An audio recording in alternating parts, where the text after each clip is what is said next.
y tenemos que lo que vamos a trabajar en esta unidad es como un desarrollo histórico y el interés al armar esto fue que hay como una especie de historia oficial de la pedagogía que empieza con la escuela moderna y demás, y no está siempre muy explícito los antecedentes que hay históricos en esto y cómo es un proceso de formación bastante largo. Entonces, antes de Comenio, tenemos varios siglos de cosas para contar. El nacimiento de la escuela moderna fue lento.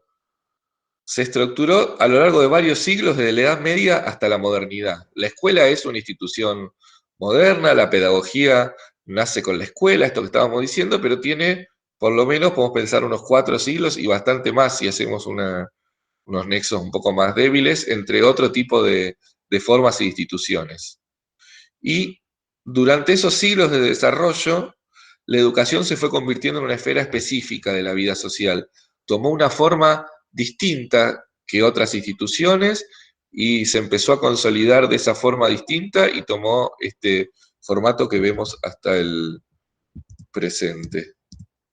Uno de los rasgos más salientes tal vez de esa institucionalización de la escuela es la separación que empezó a haber entre formación y trabajo.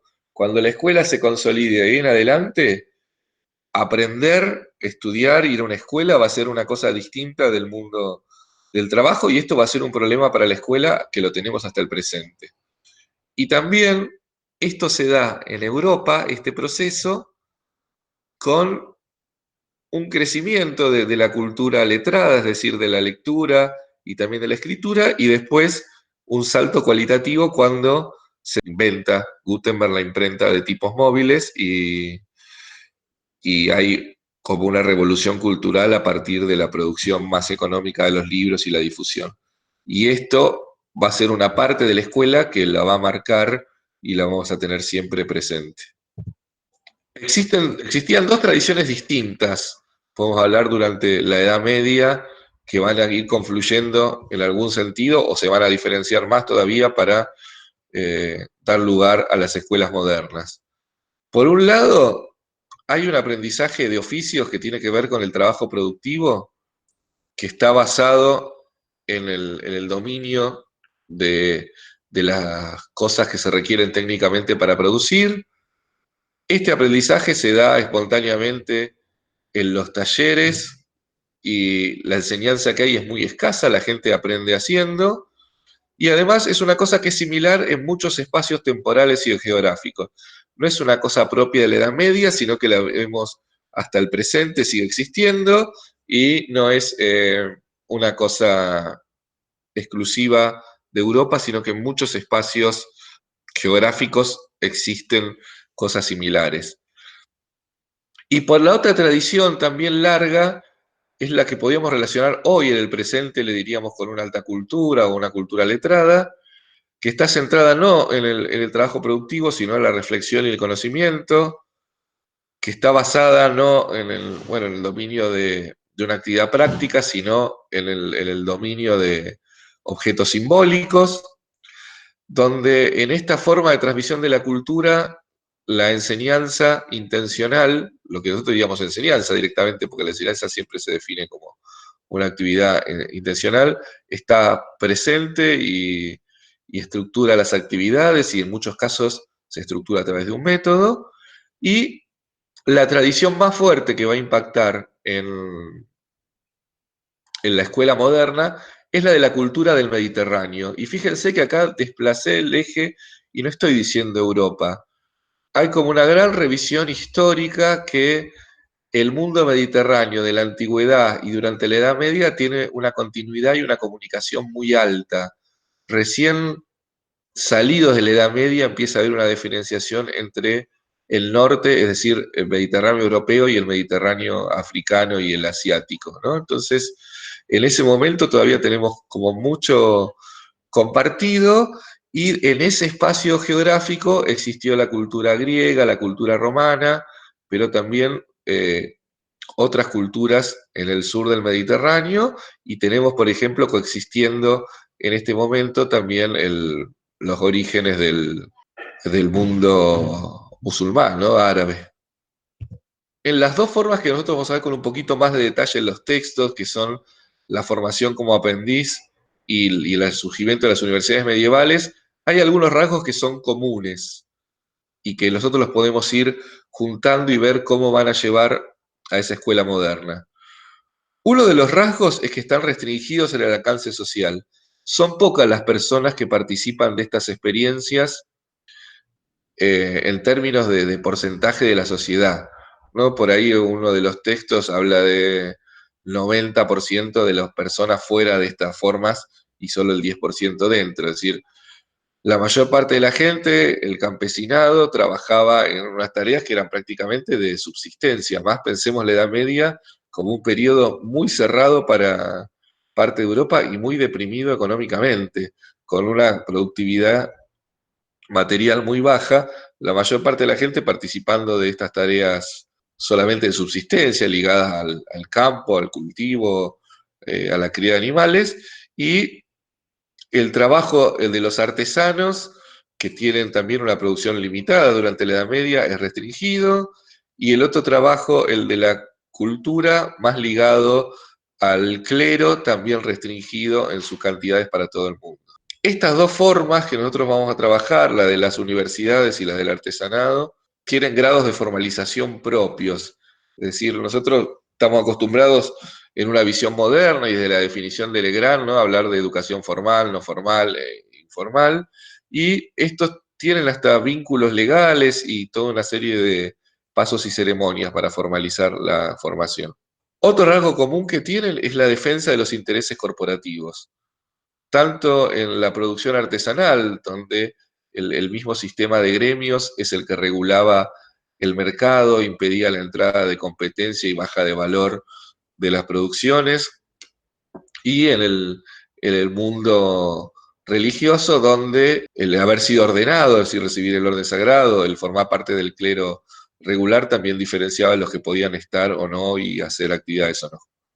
Y además, otro rasgo común es que tienen pertenecer a estos gremios de artesanos y pertenecer al clero y después a las universidades, va a tener un estatus político y social que les da un lugar diferencial y privilegios. Entonces nos metemos primero para hablar de la formación como aprendiz. Tienen el texto de Lanzi, ahí está, que, bueno, bastante difícil de traducir. El título o el término que usa el inglés Lancy es apprenticeship, que las traducciones españolas que hay comunes son como muy modernas, pasantía o cosas así que no son adecuadas, ¿no? Entonces lo traduje como formación como aprendiz, como decir, este proceso formal que incluía además un contrato legal en donde una persona entraba a un taller para vivir ahí y a trabajar, ir aprendiendo y después convertirse en miembro de ese gremio. Todo este proceso, ¿qué pasa? ¿Qué sucede con el proceso? Hay muchas formas similares en el mundo antiguo y actual. Entonces, por un lado, lo que mismo Lanzi plantea es que hay por detrás una especie de concepto genérico que es extensible a muchas situaciones, que en muchos países, aunque esto existe, en muchos grupos, aunque esto existe, no hay una palabra para llamar a esto como si hubo la palabra en Europa de la Edad Media, y que además no solo que es una cosa muy generalizada, sino que si uno mira las conductas espontáneas de los niños, como el juego de rol, esto es parte de la vida misma, del crecimiento de una persona, el estar envuelto en un medio, ver las actividades, copiarlas, jugarlas, representarlas simbólicamente. Ahora, en los casos que sigue el estudio y que se formaliza y que se constituyen un contrato y una estructura muy especial para trabajar y aprender, lo que existe por detrás son estructuras sociales y económicas del mundo productivo que lo hacen posible. Es decir, los gremios medievales que tienen el permiso de las ciudades para funcionar de manera monopólica en la producción de ciertos bienes son los que hacen que exista esta restricción para poder pertenecer a esos grupos y como tal que regule también el mercado y la producción. Entonces, no se trata del aprendizaje espontáneo de lo que hace una persona mayor en mi casa cuando soy un niño, sino que estamos accediendo a cosas que el resto de la sociedad no tiene ese acceso. Y como decía también Lancy, hay una formalización muy alta y él, no me acuerdo si es él o uno de los textos optativos que trabaja con los contratos que hay en Italia durante la Edad Media y en Inglaterra también para formalizar esto. Hay una serie de 11 características, acá la junté en 10, que definen esta manera de aprender. La primera, que la cohorte es exclusiva, es decir, hay gente que ingresa y otra que queda fuera. Tiene que ver primero con el acceso o no acceso a alguna persona que esté en este gremio. En general puede haber vinculaciones familiares, pero no muy cercanas, ahora vamos a ver por qué.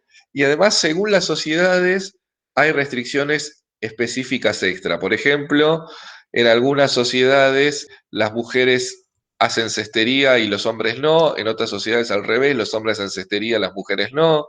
Otra de las características que es llamativa es que este aprendizaje suele darse fuera del hogar paterno y que se produzca en la misma familia nuclear es la excepción.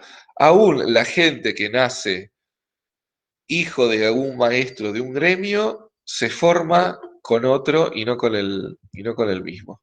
Aprender un oficio, a ser maestro en un oficio, implica dejar la propia vida, salir de la propia casa y meterse en la otra para hacer algo que supuestamente voy a poder hacer toda mi vida, que va a marcar mi lugar adulto en la sociedad y que por lo tanto abandono lo que había hecho hasta ese momento. Dentro de los gremios, además, lo que menciona Lancy es la relación jerárquica como el aspecto estructurante. Está el maestro y están los aprendices. Y según el tipo de gremio medieval, acuérdense que hay clasificaciones intermedias, ¿no? Como medio oficial, oficial, algunas se mantienen hasta la actualidad, ¿no?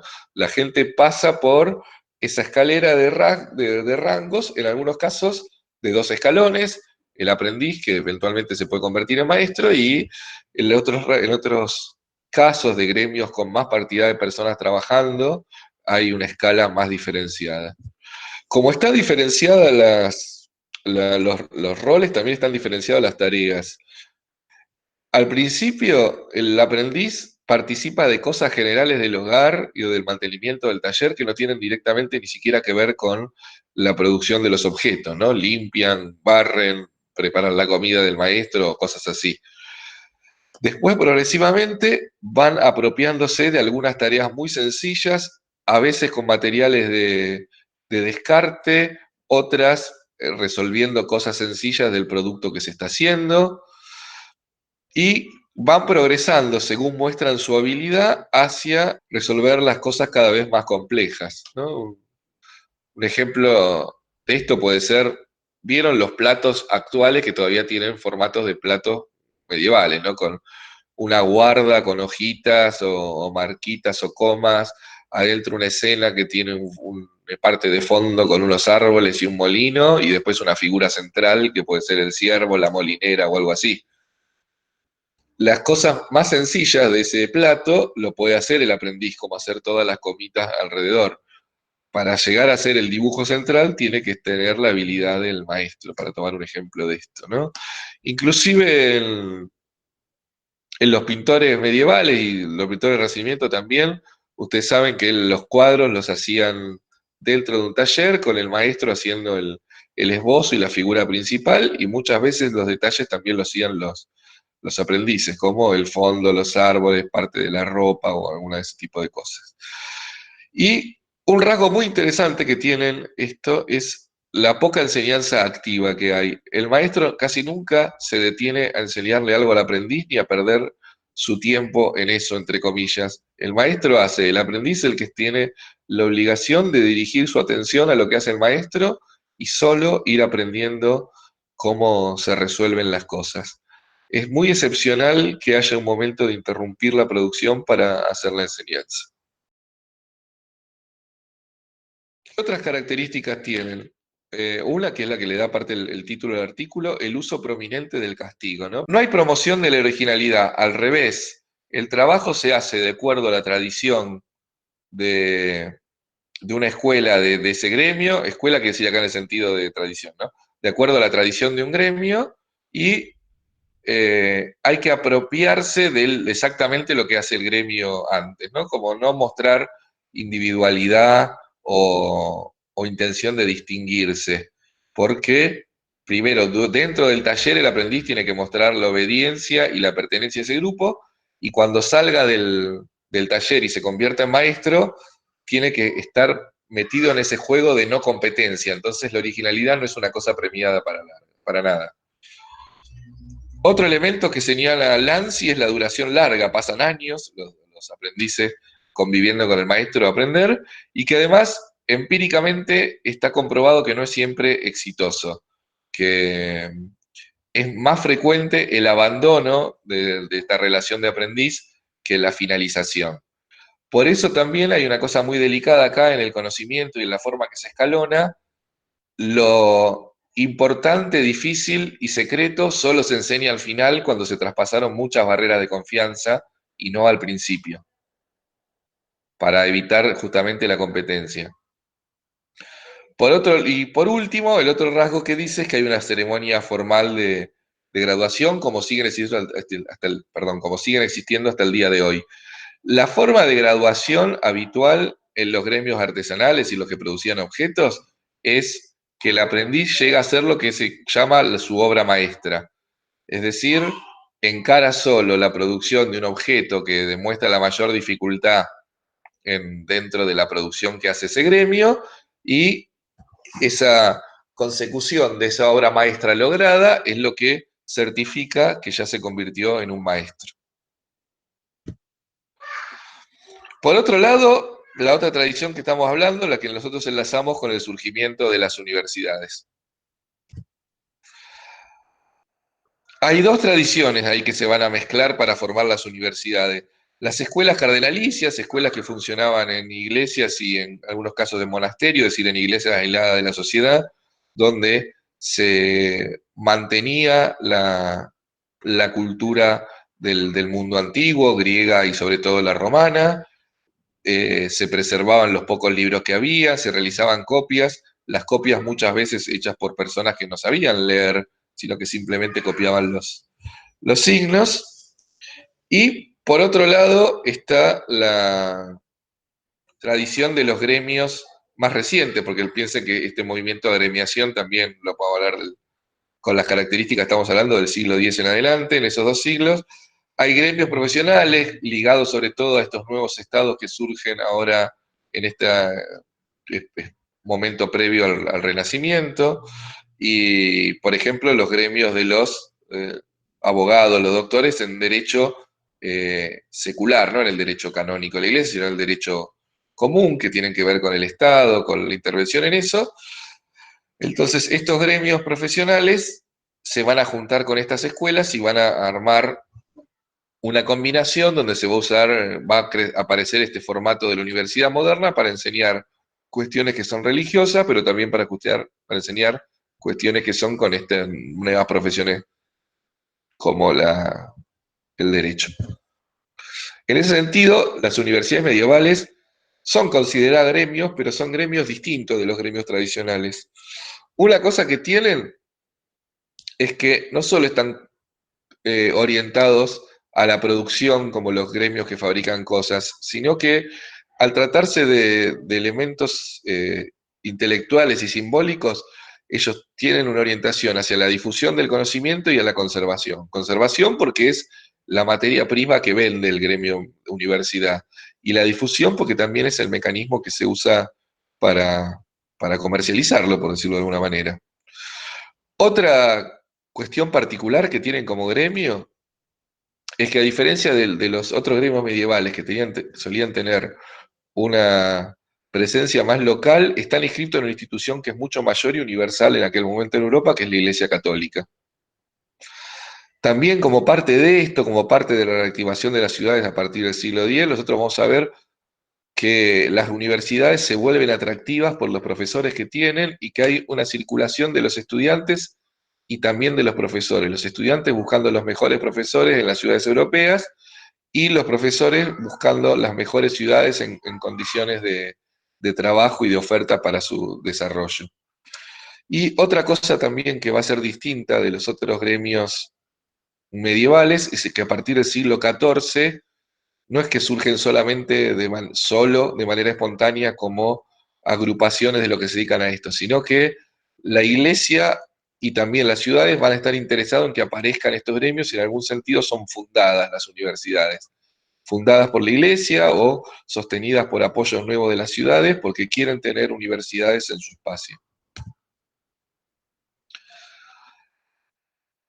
Otro aspecto para mirar es la relación que va a tener entre el conocimiento y el oficio religioso y cómo esto va a marcar a las universidades. Por un lado, hay un conocimiento técnico específico en la universidad que no está tan difundido en la sociedad medieval, o está muy poco difundido, de hecho, que es el de la lectura. Y la lectura es, y acá fíjense que hoy en el momento moderno estamos hablando de lectoescritura, pero acá no podemos hablar de lectoescritura, hablamos de lectura porque es una lectura muy específica, que es la lectura de la Biblia durante el oficio religioso y la lectura de algún otro texto más, lo de los padres de la iglesia fundamentalmente para la formación como sacerdote. ¿Por qué hablamos de lectura solo en el caso de la misa? Porque la Biblia en el catolicismo tiene carácter de texto sagrado, como tiene en muchas otras religiones también, hay un texto sagrado que no puede ser, hasta recién en la Reforma Protestante, esto va a ser un gran motivo de pelea, pero en este momento es un texto que no puede ser alterado, ni que tiene que ser tampoco interpretado. Se tiene que leer de una manera literal y así es como le tiene que llegar a las personas que participan de la misa. De hecho, cuando se termina en la misa de leer un pasaje de la Biblia, ¿cuál es la frase que se dice?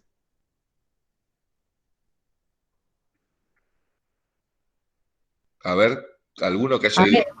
Amén. No, no, ninguno fue a escuela religiosa, no trabaja en la escuela. Es palabra de Dios. ¿Y qué contesta la gente? Te alabamos, Señor. Te alabamos, Señor. ¿Qué quiere decir eso? ¿Que es algo que se le ocurrió a alguien en particular? No, que diga que es palabra de Dios le da ese carácter sagrado e inalterable. Si Dios dijo algo, es algo que es para siempre, no es una cosa que hoy la puedo decir de una manera y mañana de otra. No sería correcto dar una misa diciendo, a mí me parece que en las epístolas de San Pablo decía esto, decía lo otro, ¿no? Sería una cosa muy incorrecta. Y por ejemplo, en otras religiones vemos que esto además tiene más fuerza. El Corán se traduce a otros idiomas recién en el siglo XX, oficialmente para las ceremonias, ¿no? ¿Por qué? Antes había traducido gente individualmente, pero ¿por qué no se traduce del árabe? Porque está la creencia que Alá lo dicta en ese idioma. Entonces, esa palabra de por sí tiene un valor como muy mágico, inclusive hay muchos relatos en la religión musulmana de gente que solo por escuchar recitar el Corán se convierte religiosamente. Hay campeonatos en muchos países musulmanes nacionales de lectura y recitación del Corán, a ver cómo se interpreta ese texto. En esto de los casos que yo le digo de conversión religiosa, hay uno medio famoso de un militar de alto rango norteamericano que estando destinado en otro país pasa por una mezquita y escucha recitar y inmediatamente entró y cambió de religión, ¿no? Entonces, en ese sentido, cuando los textos tienen este valor tan sagrado, la única manera respetuosa de acercarse a ellos es leyéndolos. Así que ahí aparece esta necesidad de la lectura en la universidad. También el segundo rango tiene que ver con la diferencia entre la preparación y la práctica. Cuando nosotros veíamos en el gremio y el aprendizaje como artesano, que la gente iba haciendo partes de lo que después hacía al final y que entonces había un continuo en el aprendizaje, en el oficio religioso en particular, ese continuo no se puede aceptar. Hay un momento de quiebre, que es el momento en que la persona se ordena sacerdote. Porque las cosas que puede hacer un sacerdote no las puede hacer una persona laica, ¿no? No cualquier cosa, digo, básicamente administrar los sacramentos, ¿no? Si una persona algún sacramento se puede aplicar ahora modernamente en una situación de emergencia, pero después, por ejemplo, un bautismo se le puede hacer en emergencia a un bebé recién nacido, aunque no lo haga un sacerdote.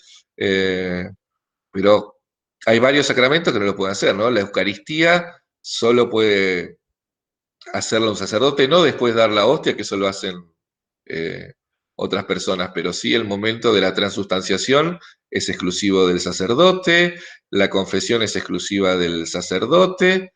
¿Qué otros sacramentos hay? A ver. Bueno, la confirmación, obviamente. El- Bautismo, la comunión. bueno, el bautismo, sí, salvo, mire, el bautismo es un sacramento muy especial porque se le puede aplicar una sola vez en la vida a una persona. Entonces, yo les decía, lo normal es que lo practica un sacerdote. Si un bebé naciera con mucho riesgo de salud, está aceptado por la Iglesia Católica que cualquier persona lo bautice de una manera espontánea. Y como se puede aplicar una sola vez en la vida, esto se tiene que recordar, y si después a ese bebé o ya niño o la edad que tenga va nuevamente a hacer una ceremonia de bautismo, es una especial donde el sacerdote en el momento que aplica el bautismo a los demás, vieron que lo hace uno por uno, dice para adentro otra fórmula que no es la misma del bautismo, porque de hecho no lo bautiza una segunda vez.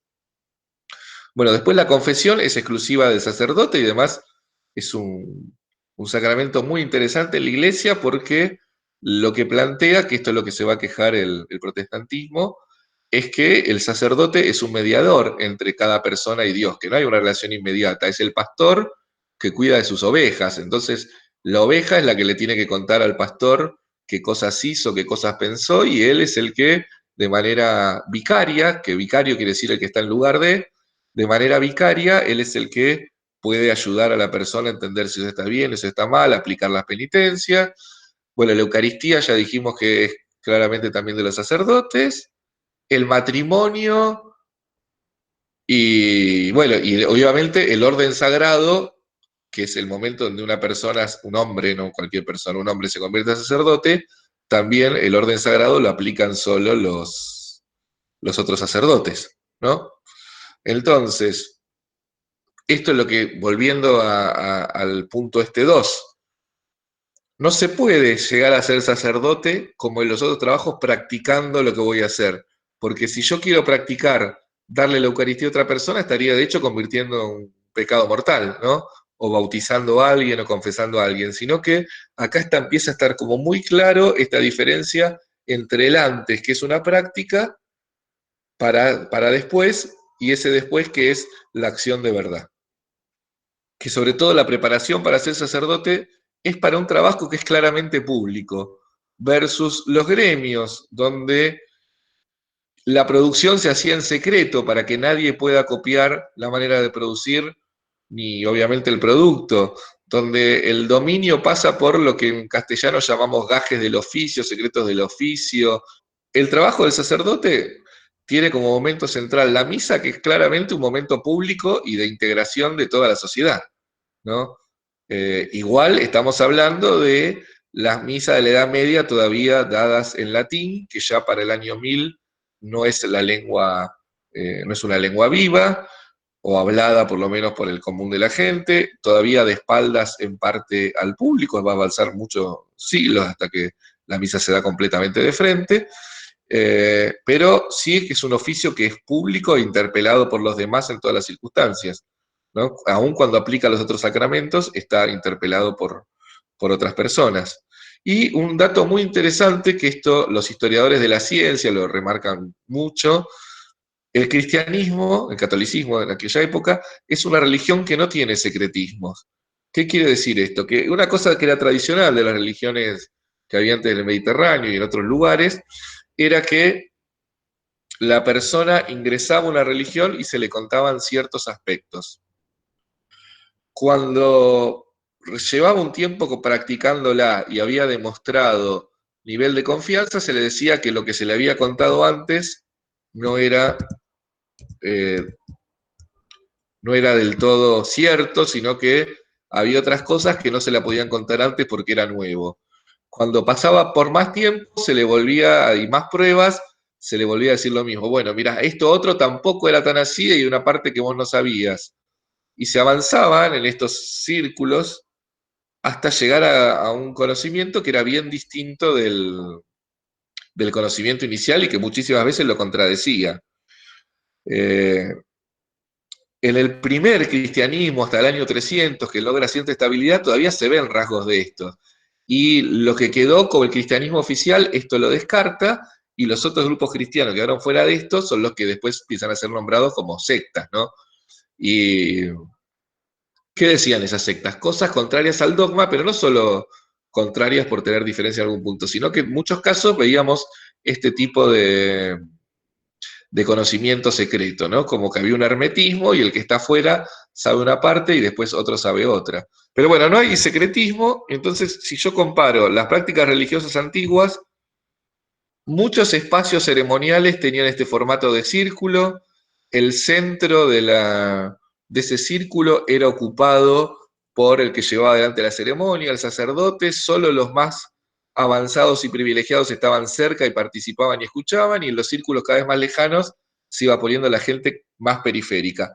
Quedan algunas iglesias medievales en Europa todavía medio con este formato, pero el cristianismo rompe con esto y le agrega esta cruz, y si vemos ese dibujo es como la nave de una iglesia tradicional, ¿no? Sigue estando en ese círculo el altar, pero ahora la acción del sacerdote se desplaza hacia la nave central y la de los costados, porque se tratan de ceremonias que son públicas, no secretas ni privadas. Y otra cosa respecto del secretismo es que también las religiones secretas solían llenar como una especie de espacio intelectual. ¿Qué quiere decir esto? Que había una división entre un conocimiento más popular, religioso, que era una práctica más, no quiero decir la palabra supersticiosa, una práctica más ligada a rituales mágicos, como ofrenda, amuletos, medallas, imágenes, etcétera, y que tenían las características típicas de las religiones populares, ¿no? Si yo quiero tal cosa, hago tal otra, prendo esta vela, hago esta ofrenda, hago tal otra cosa. Y por otro lado, esas religiones más secretas, los aspectos más secretos, eran los más intelectuales, que eran más ligados a ideas filosóficas, como por ejemplo el bien no puede existir sin el mal, o cosas así. El catolicismo no tiene nada de eso secreto. Si uno va al Vaticano, no hay una biblioteca secreta que tenga el Papa donde dice algo distinto de la Biblia, que no sea la Biblia que tengo en la parroquia de la esquina de mi casa, ¿no? Es una religión que no tiene una elaboración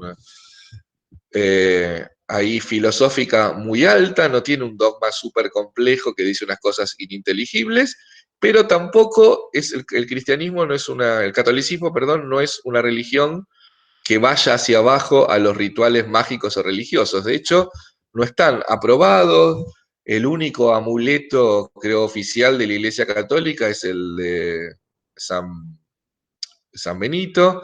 No hay otros, no hay ofrendas, no hay las reliquias, y eso son medio como toleradas por la Iglesia, pero no hay una promoción de eso. Nada en el dogma católico le hace pensar a la gente que si yo hago tal cosa pasa mágicamente tal otra, y todo lo contrario. El dogma católico también dice que la intervención de Dios en la tierra es excepcional, en forma de milagros, que no es lo común. Pensemos en muchas otras religiones orientales o en otras occidentales más nuevas donde puede aparecer en formas más populares donde esto de la magia. Los historiadores de la ciencia dicen que el cristianismo planteó un mundo muy secular, donde el mundo era lo que era, Dios intervenía solo excepcionalmente, y entonces esto permitió que la gente interactúe con ese mundo de una manera no religiosa, sino de una manera más directa, ¿no? Inclusive hay como varias partes de la Biblia que van en ese sentido, ¿no? Ustedes recordarán el jardín del Edén, que Dios le dice a Adán que le lleva a todas las criaturas, que les dé nombre y que disponga de ella. No hay ese carácter mágico, ¿no? Si una persona come un animal para comérselo, ya está, lo está comiendo, no es que tiene que hacer una ofrenda, rezarle al animal, ni nada por el estilo. El mundo occidental es un mundo desacralizado, donde no hay espíritus, ni ki, ni energía, ni fuerza, ni nada, sino que es un mundo de objetos y de animales y de plantas, y las personas disponen de eso. Y después varios pasajes de la Biblia donde queda claro que cuando Dios interviene en la tierra es una situación totalmente excepcional, no es la normalidad. Bueno,